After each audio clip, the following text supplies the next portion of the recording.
for your very kind introduction. I was your boss because your father was my boss. And I loved him very much, and thank you for loving me as much as I loved him. Ladies and gentlemen, to all of you, good morning and happy 50th anniversary on the occasion of our Golden Summit this year. We are proud of what ASEAN has achieved in the past 50 years in terms of peace, security, and economic growth.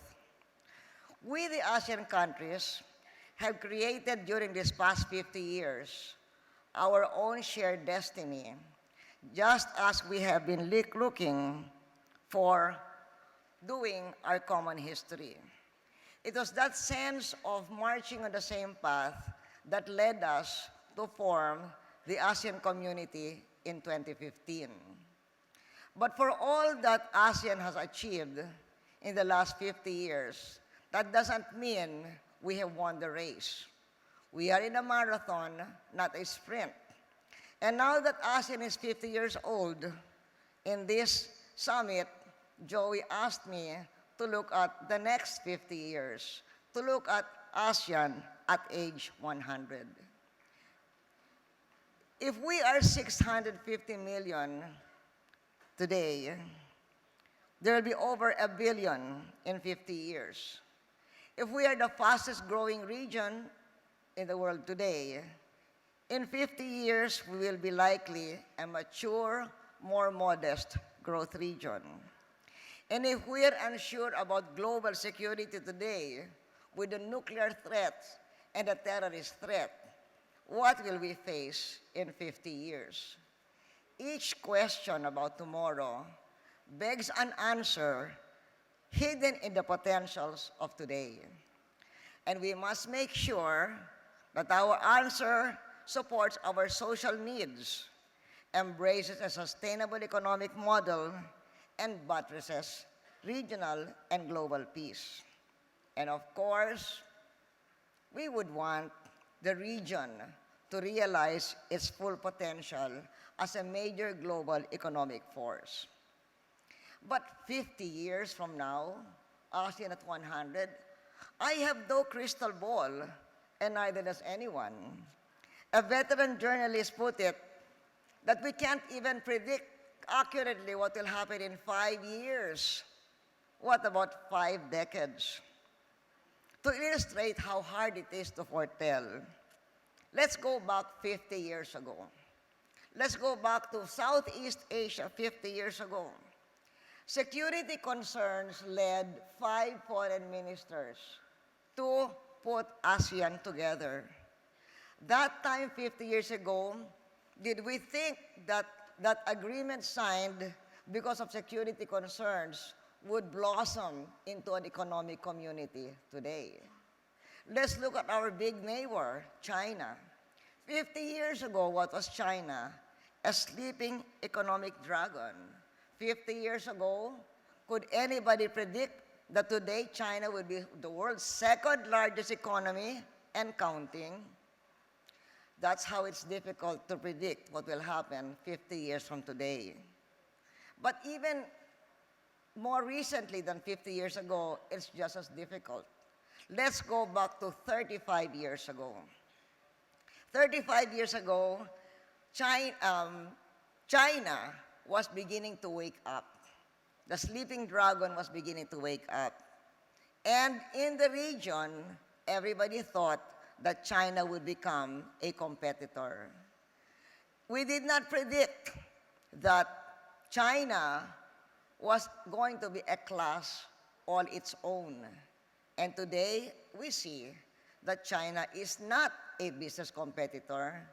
It is a collaborator, it is a donor, it is a market. Could we have predicted that 50 years ago, or even 35 years ago? Let's look at ASEAN 35 years ago, in the early 1980s. At that time, ASEAN was also beginning to emerge from an obscure regional grouping into one that was beginning to be associated with success. Why? For one thing, the individual ASEAN economies were growing fast, although that really didn't have much to do with ASEAN's activities as a whole. Also, ASEAN began to play a bigger leadership role in the region by trying to find a solution to the Cambodian conflict then.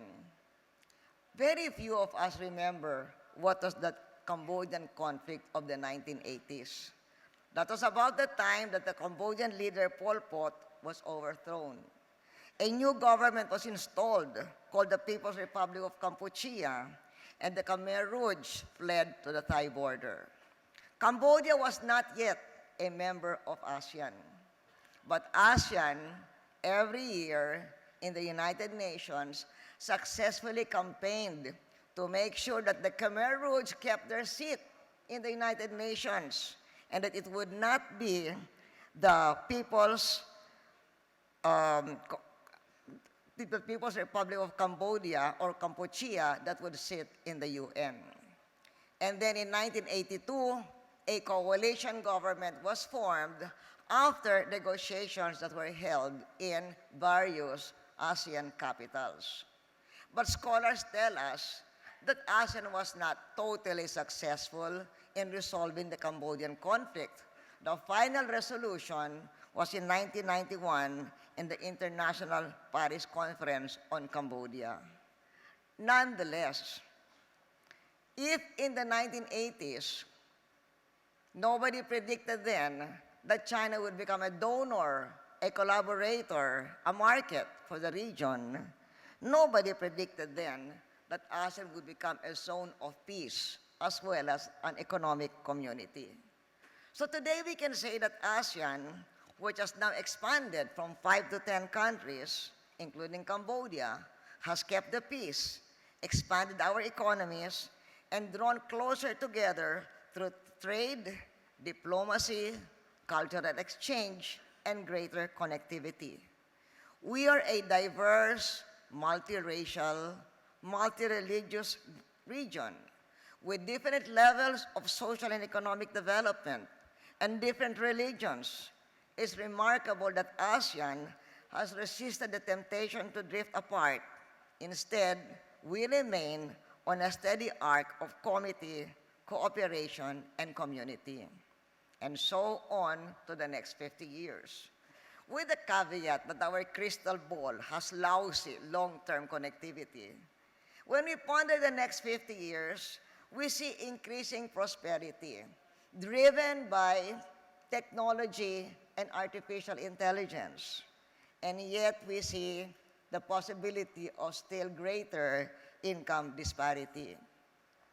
We see a more peaceful world overall, but at the same time we see more nations with nuclear capability, and yes, there will still be attempts at terrorism. We see a cleaner environment. At the same time, however, global warming will continue to affect government policy, our economic model, and our lives themselves. A few nights ago, I had dinner with Prime Minister Hun Sen of Cambodia and State Councilor Aung San Suu Kyi of Myanmar. And because I was going to speak with you today about 50 years from now, I asked the Prime Minister, what do you think of ASEAN 50 years from now? Prime Minister Hun Sen said that 50 years from now, he believes that ASEAN would have succeeded in narrowing the development gap between nations of ASEAN. And that is a great achievement. On the other hand, I also fear that even if we have narrowed the development gap between nations by that time, within nations, there might still be greater income disparity. Income disparity constitutes the paramount challenge for both development and globalization. That was what President Duterte stressed in APEC last week. If huge segments of a country and the community of nations are left behind by progress, then These disadvantaged sectors and states will reject development and globalization paradigms and embrace alternative, often isolationist, and sometimes extremist and violent ideologies. So for open economies and free enterprise to win, everyone must win. So what is the road ahead for ASEAN in the coming decades? Will we realize the region's full potential as a major global economic force?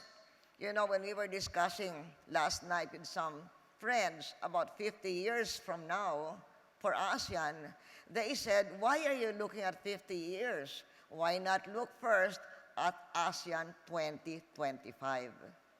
Because lest we forget, when we became an economic community in 2015, we also crafted a vision of ASEAN 2025.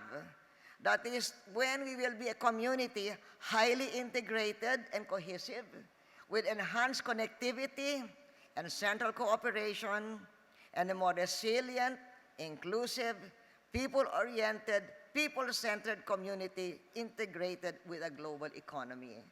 In other words, 2025 is supposed to be our year of full integration, and that is only how many years away? That is only 8 years away. If we achieve our vision in 8 years, we have a great chance of being a global force in 50 years. But if we cannot even achieve that vision in 2025, we will have an uphill battle to be central by 20 years from now. When I got my invitation to speak before today, the organizers had some guide questions, I believe for your discussion, but also it helps us to determine or to evaluate what will be the chances of success of our integration by 2025. What will be the chances of our free flow of goods and free flow of labor? One of the questions is that some countries still lag behind in intra-ASEAN trade development. And how will that affect ASEAN trade as a whole? ADB and the Institute of Southeast Asian Studies has an answer. Any failure to deliver leads a loss of credibility for ASEAN as a whole, and that puts ASEAN countries in danger of falling behind in the global competition for export markets. They also asked about the argument, these questions, that the community is biased in favor of some countries and against some other countries. Even the former Secretary General of ASEAN, Surin Pitsuwan, agrees that some states are benefiting more than others. Unfortunately, the law of the market is that to the strong goes the victory. For the rest to benefit as much, they too must, with the help of everyone in the community, become strong. But that will require reforms in political governance and economic management. Regional integration benefits countries whose products are complementary to everyone else, but they are biased against countries whose products compete with one another. Regional integration benefits those who are efficient in production, marketing, and governance, who are able to use information technology efficiently, and is biased against those who are less efficient in governance, production, and the use of technology. But overall, regional integration's advantages outweigh the disadvantages. That's a truism. And it's better for all members to embrace regional integration while providing safety nets and what they call special and differential treatment for the disadvantaged sectors and states. The right reaction for the less efficient is to try to increase efficiency with better infrastructure, better governance that includes a strong but competitive fiscal system, monetary stability, political stability. Disadvantaged countries should try to maximize their benefits by improving governance standards through greater transparency and an ethic of effective implementation. Efficient infrastructure is both physical and digital. And that is a must for nations as well as for ASEAN as a whole. ASEAN has a connectivity plan to facilitate the transport of goods and people across the region. That requires infrastructure financing. Where will we get that? Well, the combined foreign exchange assets of ASEAN countries is $1 trillion.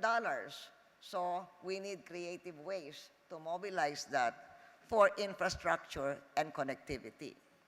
As for monetary policy, according to the IMF, the original five countries have a monetary policy framework that helped them well after the Asian financial crisis.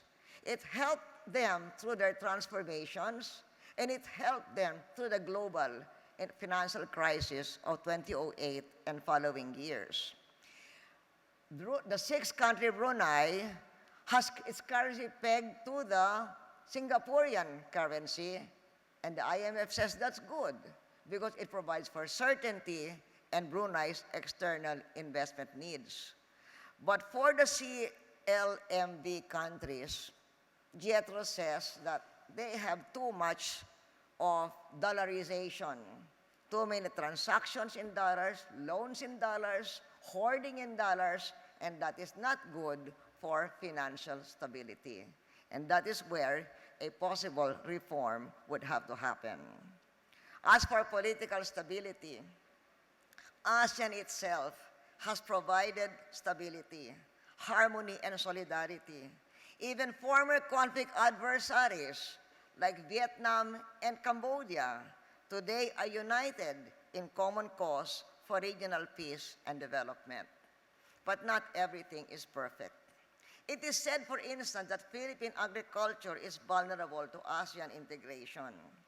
And even rice exporting countries, for instance, Cambodia told me that while they export a lot of rice, or it's a big export for them, they have to compete with Vietnam, Vietnam, Myanmar, and Thailand. And Vietnam actually really prices everybody else out. So to reduce greater income disparity, these countries, the Philippines, these agriculture exporting countries, need to modernize agriculture with equity.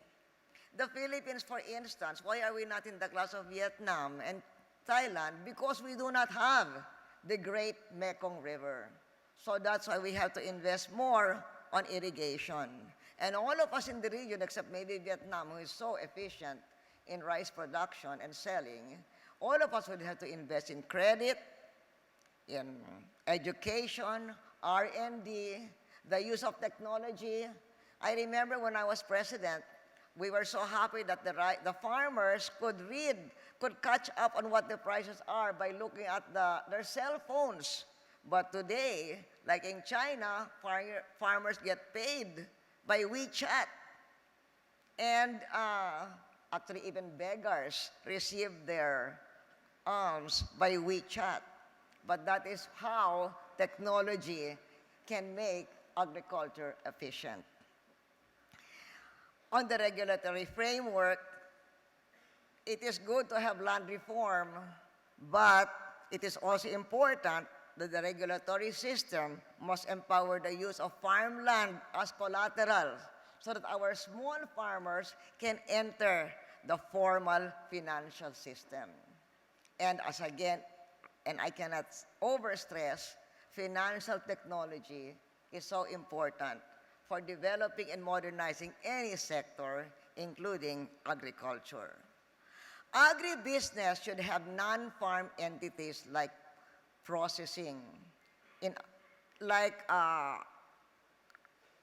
Prime Minister Hun Sen told me that in Cambodia, for instance, they have a lot of agricultural products, but they would like more processing.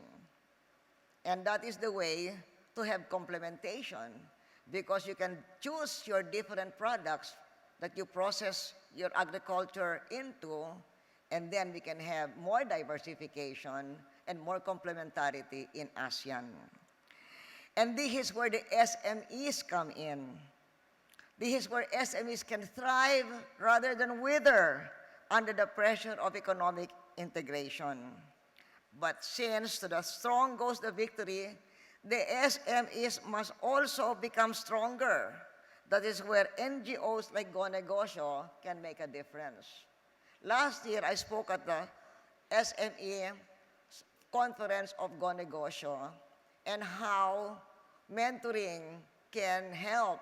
And one of the big factors where mentoring can help is to introduce your little brothers to technology, financial technology, marketing technology, something like PayPal or Uber or Airbnb at the even smaller scale. What about human capital movements? That is another question that organizers ask with regard to our prospects for integration. ASEAN integration is supposed to provide the opportunity to work in any country in the region. We have mutual recognition agreements in 8 areas. So we are supposed to ask today, have the snags on the issue of human capital been resolved? Or is it one of the major bottlenecks that we still have to solve? Let me refer to a major bottleneck in human capital that I felt I had to address when I was President of the Philippines and Chairman of ASEAN in 2007. That year, I used my chairman's prerogative to force the Declaration on the Protection and Promotion of the Rights of Migrant Workers. It was contentious because in ASEAN, we have member countries who send workers, we have member countries who receive workers, and of course, they have different points of view on the issue. But we invoked our chairmanship to push that initiative on the account of so many Filipino workers overseas. In good times and bad times, Filipino workers in Southeast Asia and elsewhere keep our nation resilient. I know that this is not a sacrifice joyfully born. That is work when it can be found among strangers with different cultures. It is lonely work. It is hard work. That's why we work doubly hard to create good-paying jobs at home so that overseas work will just be a career choice and not the only option for a hard-working Filipino. But for the foreseeable future, we will continue, we will have to continue to be heavily dependent on overseas worker remittances. That is why, on that basis, and because it is our duty to protect our citizens wherever they are, when I was president, I worked hard to strengthen workers' protection at home, but especially overseas. And that is why I pushed hard for the Declaration on the Rights of Migrant Workers during our 2020 summit in Cebu. Part of that declaration was to instruct the different ASEAN bodies to come up with an instrument on the promotion and protection of the rights of migrant workers. And the next step now is to sign that instrument. I was very happy yesterday in the opening session of ASEAN when President Duterte said that he's going to sign a landmark document, the ASEAN Consensus on the Promotion and Protection of the Rights of Migrant Workers. It is the fruition of what we declared in 2007.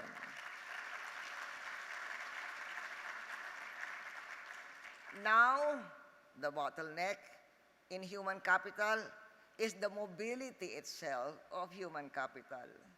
The mutual recognition agreements are taking so long to implement. And one of the Philippine panel members observed, It is because of the apprehension among the member states for the full integration of that sector.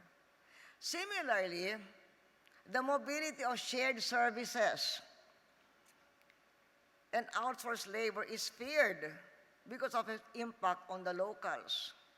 In the development, because we are working now based on technology, there is so much mobility in shared services. And many countries fear what will happen to their own locals, their own workers, their own managers when all the skilled labor in technology goes all over the region. You know, when that issue was brought to me, I was thinking, well, the Philippines has a comparative advantage in that particular kind of human resource. So in the Philippines, I never felt threatened about skilled technology workers coming here and putting our own BPO workers out of jobs, or even our own managers. In fact, we are forever being piloted by other countries. Our BPO workers, our IT workers, technology workers, together with our nurses, are always being pirated by other countries, both outside ASEAN and inside ASEAN, by countries like Singapore. And so it is not an issue of the locals, it is an issue of the distortion of our labor market.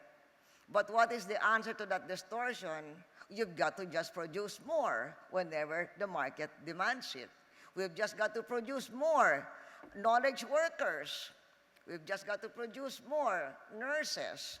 So as far as knowledge workers is concerned, I've been promoting science and math education in the basic education, promoting, giving assistance to the knowledge processing and BPO associations to train more and more workers, to train the near hires. And in 2002, we passed the Nursing Act so that there would be more nursing schools allowed, a bigger board of nursing so that they can better supervise the nursing profession and provide more nurses because the market is asking for more. To realize the region's full potential as a major global economic force in the next 50 years, indeed, as I said earlier, we need to be fully integrated by 2025. We need to have broken down non-tariff barriers to the free flow of goods, and we also need to implement already our mutual recognition agreements in order to bring down the barrier on the flow of labor. If we hurdle this vision in 2025, in 50 years, which is what we want to foretell, we will be in a position to benefit greatly from what we see as prosperity driven by technology, peace and cleaner environment, but also in a position to use our global leadership to reduce income disparity, prevent nuclear proliferation, prevent terrorism from expanding, and mitigate climate change.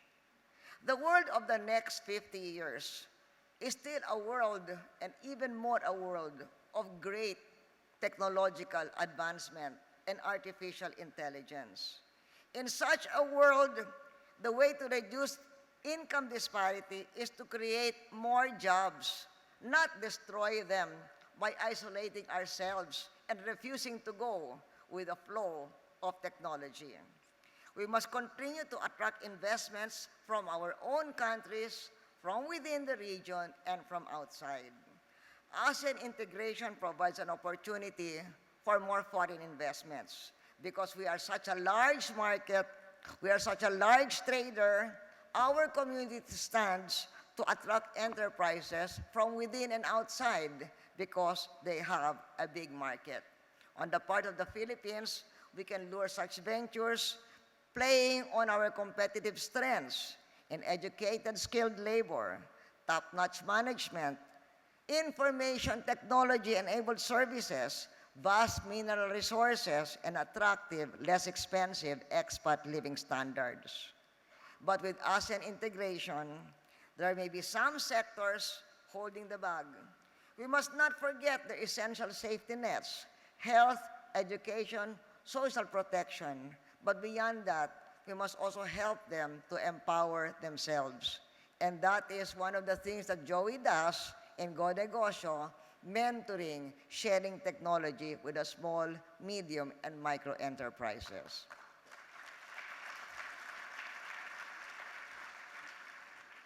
The literature that came with my invitation reminds us that from security concerns in the beginning, ASEAN has transformed into an economic community. Are we coming full circle now when we see more nations with nuclear capability 50 years from now? Well, that one has to await President Trump's announcement when he goes back to Washington tomorrow about North Korea before our crystal ball can have better connectivity. In the meantime, we know more about what we should do about terrorism. The challenge for ASEAN is to look after each other in terms of common security by cooperating to counter, prevent, and suppress terrorism. That's why I pushed so hard during my chairmanship of ASEAN in 2007 to finally sign the ASEAN Convention on Counterterrorism. So we have a guide for how to fight terrorism all the way to the future. Meanwhile, talking about the transformation of the organization, some ASEAN analysts foresee the ascendance of the socio-cultural community, even as we are deepening economic integration. I'm happy for that because it was the Philippines during my presidency of the country in 2003 that pushed for the socio-cultural community to be part of the Bali Declaration. This is especially important in the next 50 years when we consider the continuing challenge of global warming. ASEAN addresses climate change in the blueprint for the ASEAN socio-cultural community. We must revisit that blueprint and take concrete and comprehensive actions to address global warming and climate change. Indeed, the future belongs to those nations that seek common resolve and common ground to solve common problems. This is true in virtually every aspect of our lives: economy, social justice, security. Our organizers ask, how are we going to be deciding, looking for solutions to our common problems during the next 50 years? Will we transform from consensus to majority rule?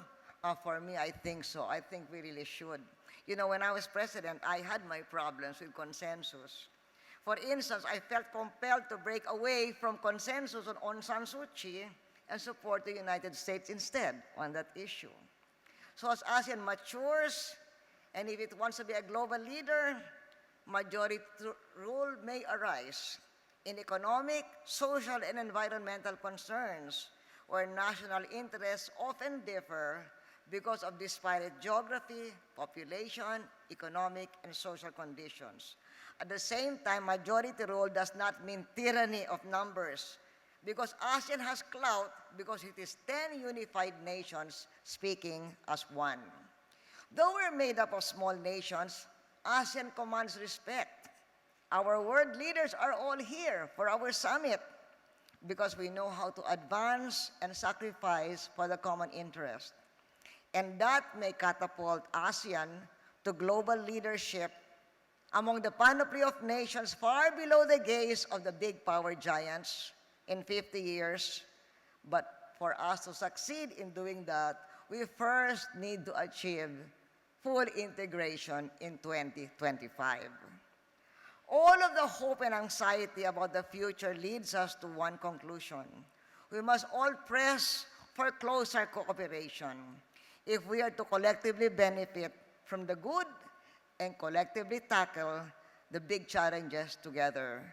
the place to start is building stronger regional entities like ASEAN and expanding their political, economic, and security influence to other partners around the world. Congratulations once again on the first 50 years and on to our next 50 years. Thank you.